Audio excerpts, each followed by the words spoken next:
Allah.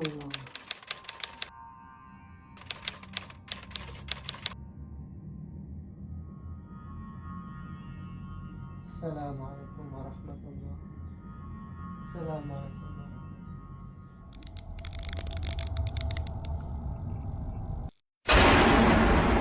Mang Sukir. A'udzubillahi minasyaitonirrajim. Bismillahirrahmanirrahim. Assalamualaikum warahmatullahi wabarakatuh. Untuk cerita kali ini, Mang Sukir masih melanjutkan cerita yang sebelumnya yang berjudul Proyek Villa di Kaki Gunung Selamat.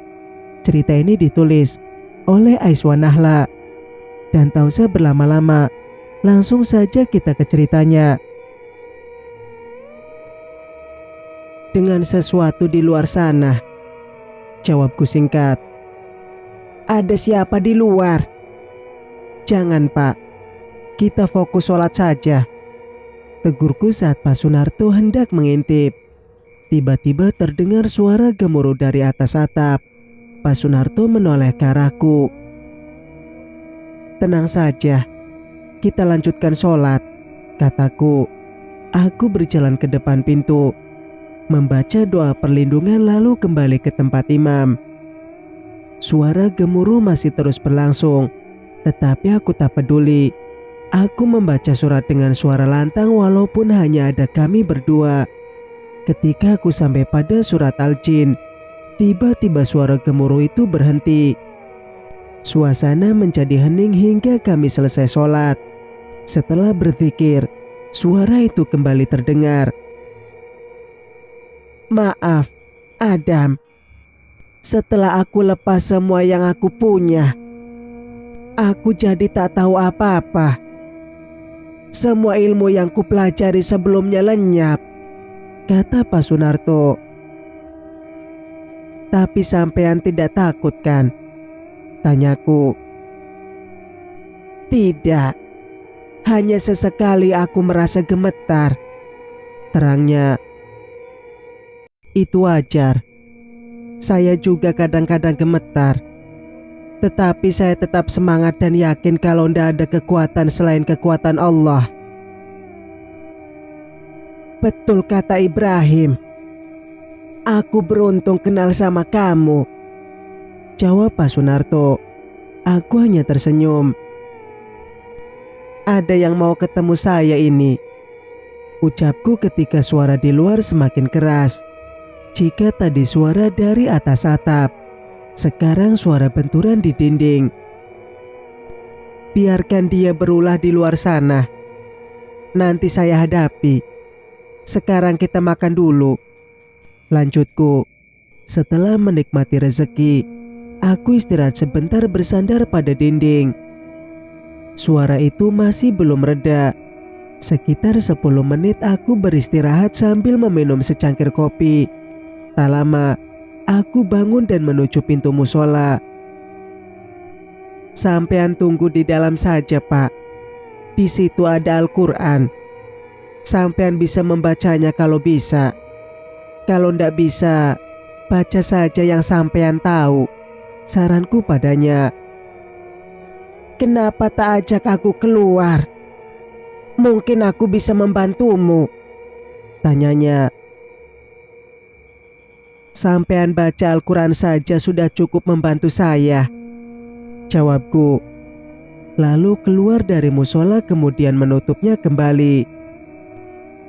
A'udzu bikalimatillahi tammati min syarri ma khalaq. Wallaha ghalibun ala amrih. Ya Hayyu ya Qayyum. Ya ilahana wa ilaha kulli syai'in ilahan wahidah. La ilaha illa anta. Allahu Akbar. Allahu Ahad. Aku beranjak keluar saat kakiku menyentuh tanah. Sesuatu yang bergerak kencang menerjangku dari udara. Aku refleks menghindar ke samping kanan. Syukurlah aku menggunakan celana panjang saat beribadah tadi. Kalau tidak, sarungku pasti sudah terlepas. Aku menatap sesuatu yang bergerak lincah di antara pohon-pohon. Aku harus memutar kepala dengan cepat untuk mengikuti gerakannya. Di kegelapan malam, sesuatu itu tampak samar-samar. Aku masih belum tahu apa yang mencoba menyerangku. Tiba-tiba, aku merasakan sesuatu yang mencengkram kaki kananku. Aku menendang dengan kaki kiriku, dan cengkraman itu lepas. Sesuatu yang bergerak di pohon-pohon juga menghilang dari pandanganku. Tetapi aku tetap waspada. Aku melihat pintu musola terbuka, dan Pak Sunarto keluar sambil celingukan. "Masuk, Pak! Jangan keluar!" teriakku. Namun Pak Sunarto tetap melangkah keluar. Aku tidak tahu apakah dia tidak mendengar suaraku atau memang keras kepala. "Apa?" tanyanya balik. "Masuk, Pak! Jangan keluar!" teriakku sekali lagi. "Ada apa?" Dia masih bertanya-tanya. Belum sempat aku menjawab, Pak Sunarto tiba-tiba terpental ke sisi. Seakan ada yang mendorongnya. Aku segera mendekatinya, menyeretnya ke dalam musola, lalu menopang tubuhnya ke dinding. Dia merintih kesakitan. "Kenapa sampai nekat keluar?" tanyaku. "Aku cuma mau nolong," jawabnya. "Ndak usah. Kita ndak tahu apa yang ada di luar sana. Kita harus berhati-hati." Aku berusaha memberi nasihat, meski aneh rasanya yang muda menasehati yang tua. Aku mengamalkan sesuatu sambil memegang kepala Pak Sunarto. Kemudian meletakkan jari telunjuk dan jari tengah tangan kanan ke dahinya setelah mengucapkan satu ayat lagi. Aku menekan sedikit jari-jariku dengan hati-hati sehingga tubuh Pak Sunarto seperti bergetar. "Jangan khawatir, insya Allah ndak apa-apa. Sampean diam saja di sini. Jangan bergerak sampai saya memanggil." Aku berpesan lalu pergi lagi untuk menyelesaikan urusan yang tertunda. Setelah keluar, aku mengamati sekeliling. Iblis ini sudah terlalu berani. "Allahumma mati'ni bisam'i wa basyarih, waj'alhu malwaritha minni, wansurni ala udwi warini fihi saqarah." Aku menutup mata selama 10 detik, kemudian membukanya kembali. Penglihatanku dalam kegelapan ini menjadi lebih tajam. Di belakang sebatang pohon, aku melihat sosok yang sedang mengawasiku. Aku yakin dia tidak tahu bahwa aku sudah menyadari kehadirannya. Tiba-tiba sebatang kayu runcing meluncur ke arahku, tetapi pecah ketika menyentuh pagar gaib yang aku bentuk. Suara benda-benda terbang mulai terdengar, seperti malam aku diserbu sebelumnya. Tetapi kali ini aku lebih siaga. Aku membaca surat An-Nas dan Al-Kafirun. Makin lama, suara itu makin keras. Aku membaca ayat kursi sampai ayat ke-9, lalu meninju tanah. Aku masih berada dalam pagar gaib yang telah aku ciptakan karena belum waktunya untuk keluar. La ilaha illallah wahdahu la syarikalah. Lahul mulku wa lahul hamdu yuhyi wa yumitu wa huwa ala kulli syai'in qadir. La hawla wa la quwata illa billahil aliyyil azim. Ya hayyu ya qayyum, ya dzal jalali wal ikram. Aku menengadah ke langit sambil menutup mata. Aku membaca ayat lagi, lalu meletakkan telapak tangan kananku ke dada sebelah kanan dan kemudian menggesernya ke dada sebelah kiri. Aku sedang berusaha memperkuat tubuh sebelum keluar dari pagar gaib ini. Dengan hati-hati, aku mengayunkan kaki dan mendekati sosok yang bersembunyi di balik pohon. Namun, begitu aku hampir sampai, sosok itu lenyap begitu saja. Aku buru-buru kembali ke musola. Di tempat yang terbuka seperti ini, aku bisa jadi sasaran empuk jika ada yang menyerangku. Aku berhenti sejenak sebelum memasuki teras musola. Pasalnya, aku merasakan getaran di tanah. Aku yakin ada sesuatu yang bergerak dengan lincah. Tebakanku benar. Tiba-tiba seekor binatang mirip kucing hutan melompat ke arahku. Aku sigap menghindar dengan membungkuk. Binatang itu mendarat di tanah, lalu berbalik menghadapku. Matanya menyala seperti mata kucing. Aku sadar aku berada dalam posisi yang tak menguntungkan. Lampu di kepalaku membuatnya bisa melihat diriku dengan jelas. Wa qurbani a'udzubika min hamazati syayatin wa a'udzubika rabbi ayyahdurun. Binatang itu membuka mulut dan mengeluarkan suara seperti kucing yang hendak berkelahi, menampakkan barisan gigi-gigi tajamnya.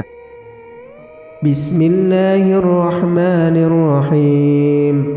Falamma alqaw qala Musa ma ji'tum bihi as-sihru innallaha sayubtiluh. Innallaha la yuslihu 'amalal mufsidin. Aku menyerahkan nasibku kepada Sang Pencipta yang menguasai seluruh alam semesta. Aku mundur beberapa langkah sambil memandang sekeliling, mencari sesuatu yang bisa kugunakan untuk membela diri. Di antara rerumputan, aku melihat sebatang-batang kayu yang tampak kokoh dan pas di genggamanku. Ukurannya sebesar lengan orang dewasa dengan panjang sekitar 1 meter. Aku segera meraihnya dan menggenggamnya erat-erat. Aku terkejut melihat kucing hutan itu yang tiba-tiba berubah menjadi 3. Mereka mengepungku dari 3 arah, siap menyambar. Aku hanya punya kayu sebatang senjata, tapi aku tidak menyerah. Aku memegangnya seperti pedang, siap menghadapi serangan mereka.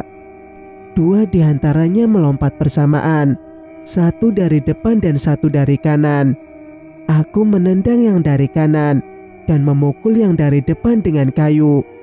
Bunyi benturan keras terdengar dan mereka berdua terlempar ke tanah. 1 lagi mencoba menyerang dari belakang, tapi aku berbalik cepat dan memukulnya juga dengan kayu. Mereka tidak menyerah. Mereka bangkit dan mengelilingiku dengan gerakan lincah. Aku merasa terdesak dan bergerak mundur ke arah dinding musola. Aku berharap bisa mengurangi sudut serangan mereka dan melindungi punggungku. Aku maju sedikit dari dinding musola agar bisa mengayunkan kayu dengan leluasa. Melihat kesempatan itu, mereka melompat bersamaan ke arahku. Allahu Akbar! Allahu Ahad! Aku berteriak dan mengayunkan kayu dengan sekuat tenaga. Kayu itu mengenai kepala mereka bertiga dan mereka roboh bersamaan. Aku menatap mereka dengan waspada, tapi mereka tidak bangun lagi dan lenyap begitu saja tanpa bekas. Aku bersandar di dinding musola dan mengucap syukur, lalu menuju pintu musola dan duduk di teras. Sambil melepaskan lelah, aku memikirkan gangguan ini. Aku masih belum bisa memastikan siapa sebenarnya dalang di balik semua ini. Firasatku, ada 2 pihak yang sama-sama berniat untuk merugikanku. Mereka seolah-olah takut jika aku berhasil menyelesaikan misteri di kampung ini. Setelah yakin tidak ada lagi gangguan, aku memanggil Pak Sunarto. Adam, bagaimana keadaanmu? Pak Sunarto bertanya dengan cemas saat ia membuka pintu dan segera mendekatiku. Aman, Pak. Aku menjawab dengan tenang. Kok tadi terdengar gaduh sekali? Aku sempat mau keluar, tapi ingat pesanmu untuk tetap di dalam. Pak Sunarto mengaku dengan jujur. Syukurlah sampean tidak keluar tadi. Makhluk itu mengincar saya. Tapi kalau sampean ikut campur, bisa-bisa sampean jadi sasarannya. Tapi aku mau membantumu. Aku sudah banyak berbuat salah. Sekarang aku ingin bertaubat. Pak Sunarto mengulang niatnya. Nanti saya kasih tahu sampean kapan waktunya. Sekarang kita harus bersabar dulu. Aku menenangkan hatinya. Kenapa di dalam musola mereka tak bisa mengganggu kita? Makhluk-makhluk seperti itu punya batas-batas yang tidak bisa mereka langgar. Ada tempat yang membuat mereka gentar. Aku menjelaskan. Lalu mengapa di tempat-tempat seperti tokong atau kuil, makhluk-makhluk itu terlihat begitu perkasa? Pak Sunarto bertanya lagi. Makhluk-makhluk itu sebenarnya tidak punya kekuatan apa-apa. Mereka kuat karena kita yang memberi makan mereka. Saat kita memberi makan mereka, kita menjadi lemah dan mudah ditaklukkan. Banyak orang yang merinding hanya mendengar dukun, tetapi cuek saja saat mendengar ayat-ayat Al-Quran. Aku menjawab sambil memberi nasihat kepada Pak Sunarto. Kamu masih muda namun berilmu luas. Kamu beruntung sekali. Dia memuji lagi. Andai dia tahu bahwa sejak 7 tahun aku menuntut ilmu untuk meraih karunia ini, pasti dia akan tercengang. Aku mau membersihkan kaki dulu, ucapku, lantas berjalan ke sumur. Setelah selesai, aku kembali ke teras. Ayo kita masuk. Kita tidur lebih cepat. Nanti kita bisa bangun tahajud, ajakku padanya. Bagus juga itu. Dia menyetujui. Kami memasuki musola. Sisa kopi di gelas sudah dingin. Pak Sunarto tanpa ragu menghabiskan nasi yang tersedia. Aku perhatikan, jarang-jarang sekali dia menyantap nasi. Mungkin karena hidup sendiri, membuat dia tidak suka memasak atau tidak bisa memasak. Aku membiarkan dia menikmati makanannya karena perutku sudah terisi. Perut yang terlalu kenyang bisa mengurangi semangat beribadah, apalagi di waktu malam. Setelah Pak Sunarto kenyang, kami berbaring di lantai dan tertidur. Aku terkejut saat ada suara ketukan keras di pintu musola. Pak Sunarto juga langsung terbangun dan menatapku. Aku memberi tanda agar dia tenang sejenak. Dengan pelan aku mendekati pintu musola. Aku membaca doa dan meletakkan tangan kananku di gagang pintu. Tiba-tiba aku merasakan seperti ada aliran listrik yang menyengat tangan. Ada sesuatu yang tidak beres di balik pintu ini. Biar aku saja yang buka, pinta Pak Sunarto dengan suara pelan. Aku menggeleng. Kenapa? Dia tampak tak senang. Aku tak menjawab, hanya memberikan isyarat untuk bersabar. Bunyi itu semakin keras dan pintu musola mulai bergoyang. Ku yakin benda yang mengetuk pintu ini tak bisa melewati batas yang mereka inginkan.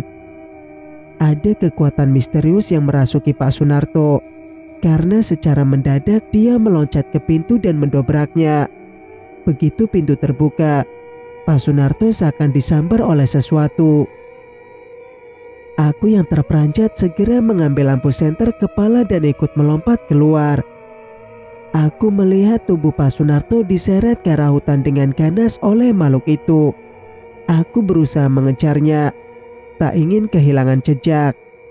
Aku menarik napas lega karena masih bisa melihat sosok itu meskipun suasana agak gelap. Semak belukar terlihat patah akibat tubuh Pak Sunarto yang diseret. Aku bergerak dengan lebih cepat, membiarkan tubuh Pak Sunarto diseret dalam waktu yang lama, dalam keadaan begitu sangat menyakitkan dia. Akhirnya, saat aku hanya tinggal 10 langkah dari sosok itu, sosok itu melepaskan pegangannya pada tangan Pak Sunarto, lalu berputar menghadap ke arahku. Sinar lampu senter tepat ke wajahnya, membuat bentuk tubuh dan wajahnya terlihat jelas. Rambutnya panjang sampai paras bahu, dan ada tanduk pendek menembus rambutnya. Ada 2 buah taring yang panjang dan tajam seperti taring babi hutan. Kuku-kuku tangannya juga agak panjang dan tajam. Matanya merah, tapi kakinya terlihat tak sama. Yang di sebelah kanan lebih panjang dari yang di sebelah kiri. Aku khawatir dengan keadaan Pak Sunarto yang masih terbaring dekat dengan sosok itu berdiri. Tak ada gerakan sama sekali yang aku lihat. Aku harus menjauhkan sosok itu dari dia, tetapi aku harus melakukan sesuatu untuk menarik perhatiannya. Aku membaca surat An-Nas. Aku berjalan maju. Sosok itu menatapku dengan pandangan menusuk. Aku berhenti berjalan ketika jarak saya dengan sosok itu tinggal sekitar 5 langkah. Aku membaca doa lagi. Aku menekan tumit kananku ke tanah lalu menggeser ke kanan dan ke kiri. Sosok itu mulai gelisah. Kepalanya bergerak-gerak ke sana sini, mengikuti irama tumitku. Aku mempercepat gerakanku hingga sosok itu tiba-tiba berteriak kencang. Teriakannya menggema, tetapi aku tak menghentikan aksiku. Tangannya berayun-ayun seperti menari-nari, dan tiba-tiba saja kakiku terasa berat untuk digerakkan. Tiba-tiba dia mengaum lalu meloncat ke arahku seperti kerbau yang hendak menanduk. Aku sigap melompat ke kanan. Sosok itu meleset dan berusaha berbalik, tetapi aku lebih cepat darinya. Kakiku menghantam kepalanya, tetapi sayangnya itu tak berpengaruh apa-apa. Aku mundur sedikit darinya sambil mendekati Pak Sunarto. Usahaku berhasil karena kini Pak Sunarto ada di belakangku. Aku menggoyang-goyangkan tubuh Pak Sunarto agar dia sadar, tetapi tak ada reaksi. Aku berharap dia tak mengalami luka parah. Aku memulai serangan lagi dengan mendekatinya dari depan. Tubuhnya yang lebih tinggi dariku memberinya keunggulan, tetapi aku tak peduli. Aku berputar ke belakangnya lalu memukulnya dengan keras, membuatnya hampir terjatuh ke depan, tetapi dia bisa menahan diri. Ya Hayyu ya Qayyumu bi rahmatika astaghits. Aku memukulnya lagi dan kali ini dia terguling ke tanah. Dia bangkit dan mengaum marah. Dia mencoba berputar untuk menyerang Pak Sunarto lagi. Aku heran mengapa dia lebih memilih menyerang Pak Sunarto daripada menyerangku. Aku harus cepat. Aku melompat tinggi dan memukul bagian belakang makhluk itu dengan sikuku ketika dia hanya fokus pada Pak Sunarto. Makhluk itu semakin marah. Aku menendang tubuh Pak Sunarto dengan kakiku. Kali ini aku berhasil membangunkannya. Pak, kembali ke musola. Biar saya selesaikan ini, teriakku. Pak Sunarto tampak terkejut ketika melihat ke arah makhluk itu. Among, ucapnya. Sampean kenal dengan makhluk ini? Dialah yang membantuku selama ini, jawabnya lirih.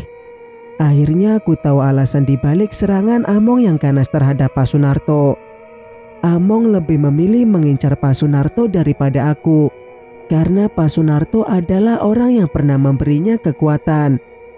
Tapi, apa yang membuat Among tak langsung menghabisi nyawa Pak Sunarto saat dia seorang diri di pondok?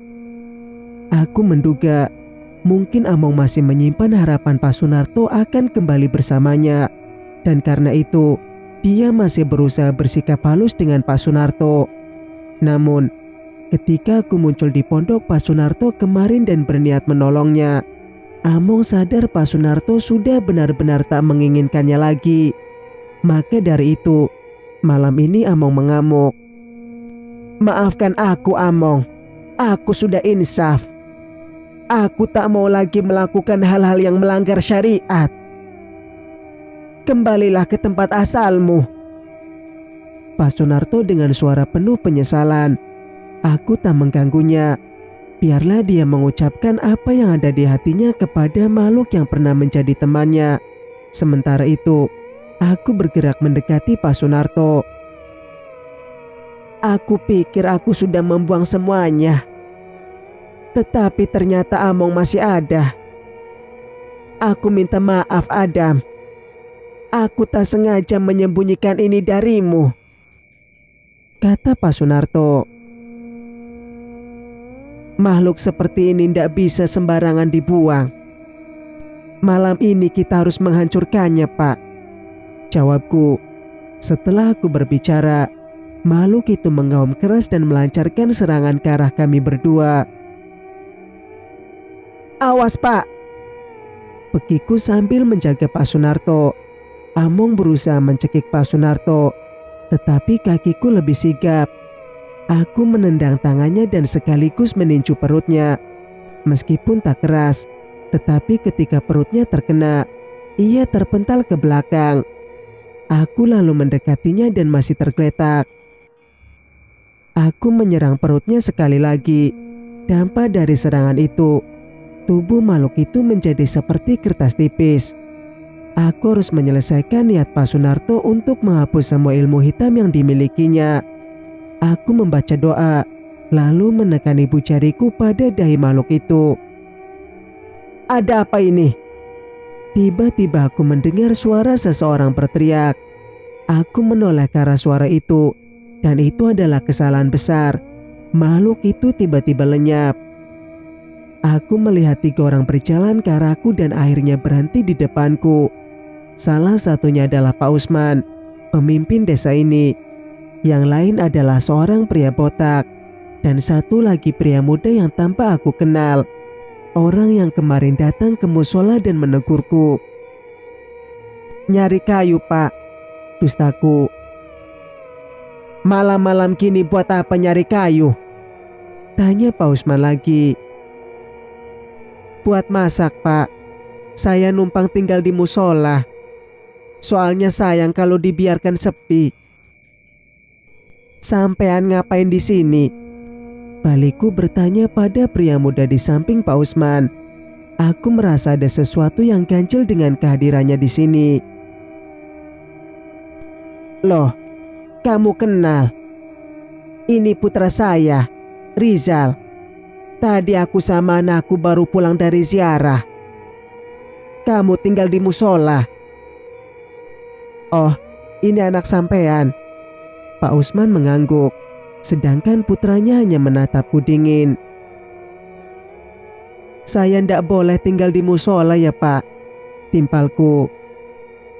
Aku bukan bilang tak boleh, tapi setidaknya kabari atau minta izin dariku dulu.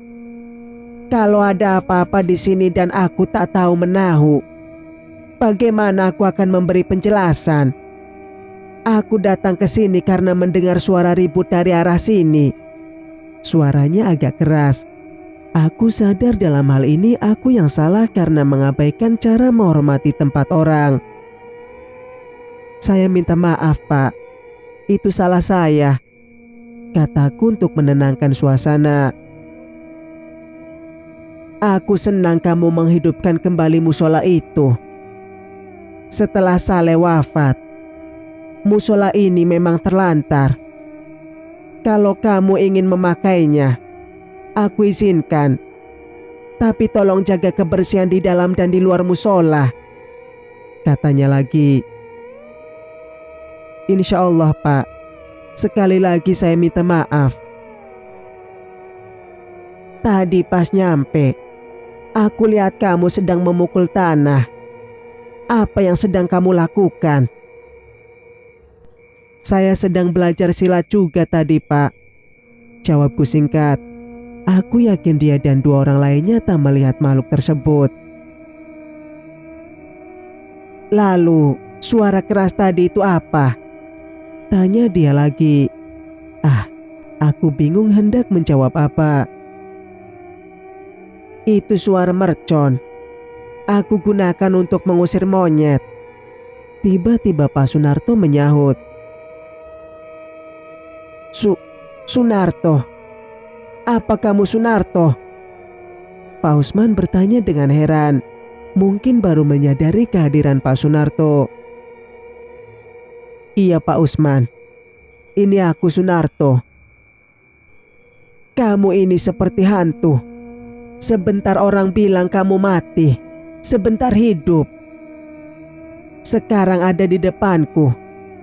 Kamu ini memang sudah mati tapi hidup lagi ya? Ujar Pak Usman. Aku masih hidup. Orang-orang saja yang berkata aku sudah mati. Selama ini kamu kemana? Aku mencarimu. Aku pulang ke desa istriku. Setelah istriku meninggal, aku kembali lagi ke sini. Tapi tinggal di hutan. Istrimu meninggal. Innalillahi. Aku turut berduka cita ya. Ya sudah, aku pulang dulu. Ingat pesanku, jaga kebersihan musola. Rajinlah membersihkan semak-semaknya. Jika semuanya sudah bersih, aku akan memasang listrik dan mengajak orang-orang untuk menggunakan musola itu, kata Pak Usman. Hatiku sangat senang karena Allah telah memudahkan usahaku. Kemudian Pak Usman pergi meninggalkan kami berdua. Adam, bagaimana dengan Among tadi? Tanya Pak Sunarto. Susah ingin saya jawab. Seharusnya sudah benar-benar selesai tadi. Pak Usman malah mengganggu. Berarti dia akan datang lagi ya nanti? Tanyanya lagi. Kalau dia takut, dia tidak akan datang lagi dan pergi jauh-jauh. Kalau dia masih sakit hati, dia akan datang kembali tapi dengan lebih bahaya karena dia sudah tahu apa yang dia hadapi. Terangku. Lalu bagaimana? Pak Sunarto masih risau. Insya Allah sudah tidak ada masalah. Kalau ada apa-apa, cepat-cepat masuk ke dalam musola. Nasihatku. Bersambung. Nantikan kelanjutannya di video berikutnya. Wassalamualaikum warahmatullahi wabarakatuh.